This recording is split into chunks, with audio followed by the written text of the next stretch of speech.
Semoga keselamatan, rahmat Allah, dan keberkahannya terlimpah kepada kalian. Amin ya Rabbal Alamin. Inilah 2 langkah awal menuju jalan Tuhan. Yang pertama, jangan membanggakan jerih payah dan amal perbuatan. Sebagai seorang yang mempelajari ilmu agama, maka janganlah kita mempunyai anggapan bahwa segala sesuatu yang telah kita raih itu semata-mata atas jerih payah sendiri. Hindarilah anggapan yang semacam itu, karena jika kita terbiasa merasa bahwa keberhasilan hidup seperti kebahagiaan, rezeki yang lebih, jabatan dan lain sebagainya itu karena perjuangan kita, maka mata hati kita akan tertutup dari kebenaran. Jika suatu saat kita mendapatkan kegagalan dari sesuatu yang kita lakukan, maka yang timbul hanyalah penyesalan atau dapat menyalahkan diri sendiri, orang lain, dan mungkin bisa menyalahkan Tuhan kita. Seperti saya sendiri, manusia seringkali lupa bahwa di balik daya upaya itu ada kekuatan yang maha kuat.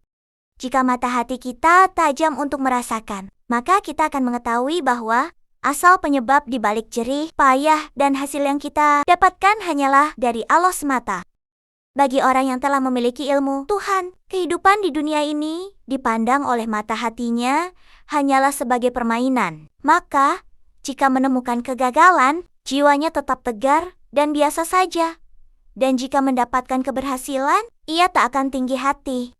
Kebanyakan di antara manusia lupa diri. Mereka menganggap semua harapan itu diraih dengan kekuatan dan usahanya sendiri. Karenanya, jika ia sudah mencapai kenikmatan hidup, ia jadi bangga diri. Mereka mengingkari nikmat yang dirasakan. Mereka lupa bahwa yang menentukan hasil akhir dari jerih payahnya adalah Tuhan.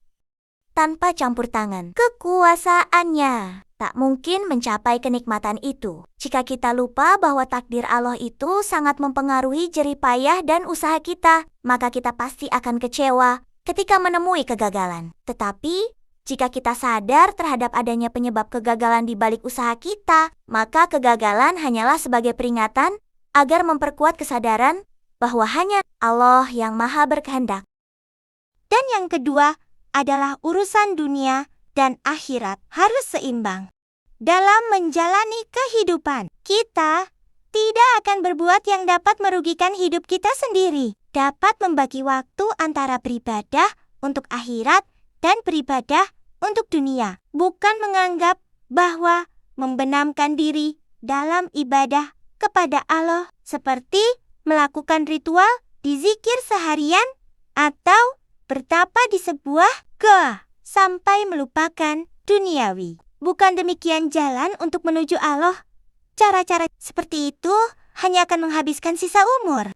Sikap seperti itu hanya mengejar kehidupan di akhirat saja, sehingga melupakan hal dan kewajiban sebagai makhluk di muka bumi. Padahal Allah menjadikan manusia itu sebagai khalifah di dunia ini. Orang yang benar-benar beriman dapat menyeimbangkan antara kepentingan dunia dan kepentingan akhirat. Jadi, mereka tidak membenamkan diri dalam ritual ibadah dan tidak juga hanya mementingkan dunia. Masing-masing mendapatkan porsi yang seimbang dan sadar bahwa Allah telah menyediakan kenikmatan dunia dan kenikmatan akhirat yang harus dicapai dengan jerih payah. Dalam masalah ini, yang terpenting adalah diperlukan sikap untuk berserah diri kepada Allah dan menerima apapun yang dikehendakinya di kehidupan ini.